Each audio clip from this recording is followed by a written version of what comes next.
Ndugu wananchi, kesho ni siku muhimu sana na ya kihistoria kwetu wa Tanzania.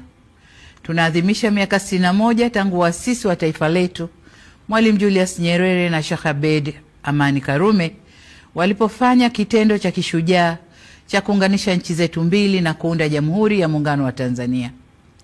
Sote hatuna budi kuendelea kumshukuru Mwenyezi Mungu kwa rehema zake ambazo zimetuwezesha kuvuka salama zaidi ya miongo 6 ya muungano wetu.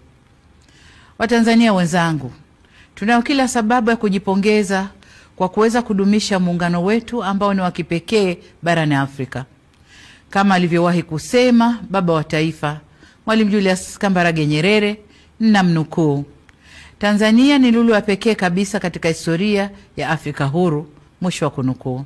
Heshima na hadhi hii ya kuwa na muungano thabiti, imara, usioyumba wala kutetereka, si juhudi za serikali pekee, bali ni juhudi za Watanzania wote ambao kwa pamoja tumeamua kuendeleza na kukuza udugu, mshikamano na umoja wetu kama taifa. Kwa ujumla, tumeamua kulinda wakfu huu wa muungano tulioachiwa na wazee wetu. Nimetumia neno wakfu kwa kuwa tunu hii ya muungano wa Tanzania uliasisiwa, umelelewa na unatunzwa vyema ili uwe madhubuti na wa kudumu. Muungano huu si mali ya mtu, ila unamilikiwa na Watanzania wote. Tumuombe Mwenyezi Mungu aendelee kuwapa mapumziko mema na ya milele waasisi wa muungano huu pamoja na viongozi wote waliotangulia mbele ya haki. Aidha, tunawashukuru sana viongozi wote ambao katika nyakati za utumishi wao kwa taifa letu waliulinda muungano wetu na kukabidhi kwetu ukiwa imara. Ndugu wananchi, hakika sote tumashahidi wa mafanikio na hatua kubwa za maendeleo ambazo nchi yetu imepiga tangu mwaka 1964. Ni imani yangu ya dhati kwamba tukiendelea na umoja na mshikamano tulionao, muungano wetu utaendelea kustawi kwa manufaa ya Watanzania wote.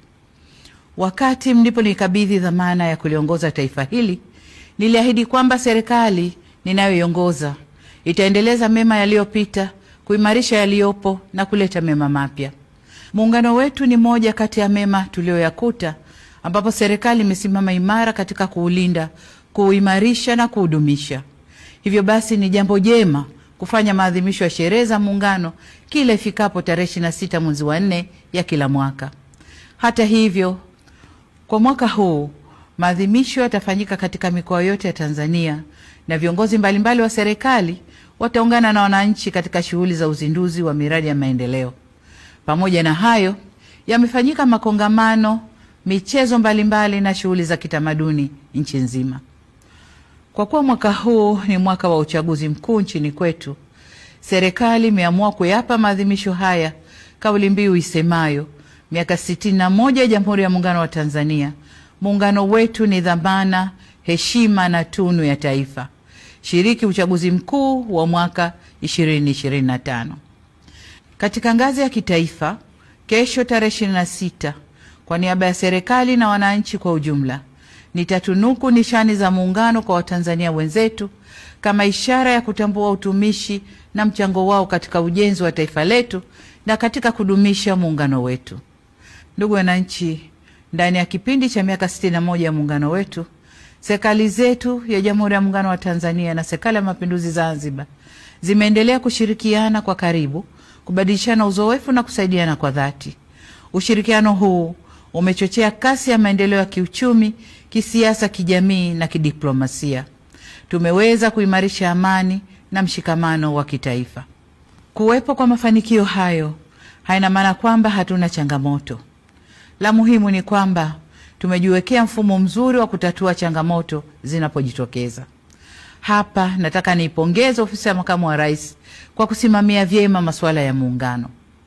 Aidha, ninawashukuru wote waliofanya makongamano ya kueleza faida, mafanikio na changamoto zilizojitokeza katika kipindi chote na jinsi zilivyofanyiwa kazi. Ndugu wananchi, ndani ya miongo 6 tumeweza kulinda uhuru wetu na mapinduzi matukufu ya Zanzibar dhidi ya matishio mbalimbali.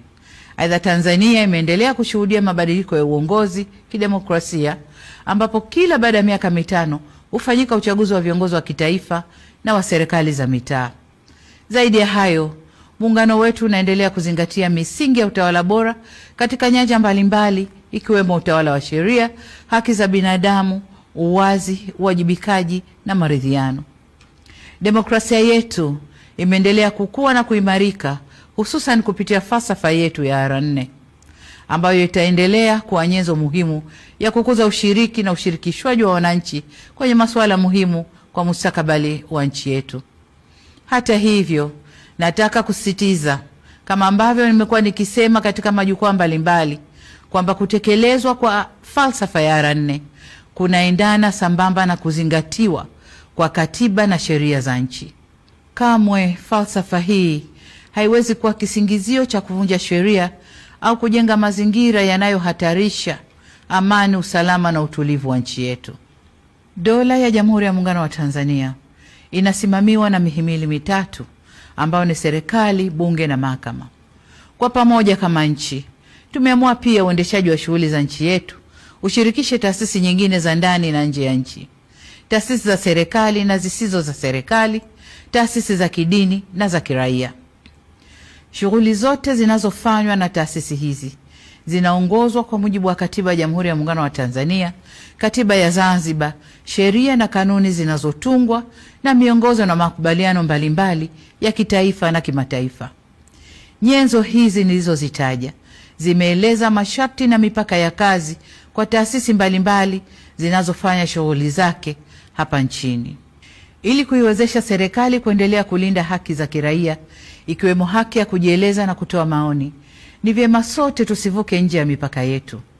Tusisahau kwamba mfumo wa dola yetu ni kuongozana, kusimamiana na kuwajibishana. Ndugu wananchi, mwaka wa 61 wa muungano wetu umeangukia kwenye mwaka tunaokabiliwa na jambo kubwa la kidemokrasia nchini. Tutafanya uchaguzi wa kuwachagua rais wa Jamhuri ya Muungano wa Tanzania na rais wa Zanzibar na mwenyekiti wa Baraza la Mapinduzi, wabunge wa Bunge la Jamhuri ya Muungano wa Tanzania na wajumbe wa Baraza la Wawakilishi pamoja na madiwani. Ni matumaini yangu kuwa tutaendelea kudumisha sifa ya nchi yetu kuwa ni kitovu cha amani na nchi ya kidemokrasia iliyojengeka juu ya misingi ya uhuru na haki. Serikali imejipanga kuhakikisha kuwa mahitaji yote ya Tume Huru ya Taifa ya Uchaguzi yanapatikana kwa ukamilifu na kwa wakati. Aidha, tutafanya kila tuwezalo kuhakikisha kuwa uchaguzi unafanyika kwenye mazingira ya utulivu na amani katika kipindi chote cha matayarisho hadi wakati wa uchaguzi ili kuwa na uchaguzi huru na wa haki.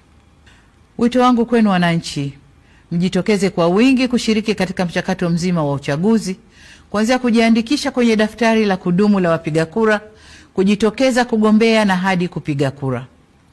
Niwatake viongozi, wanachama na wafuasi wa vyama vya siasa tuzingatie taratibu na sheria za nchi.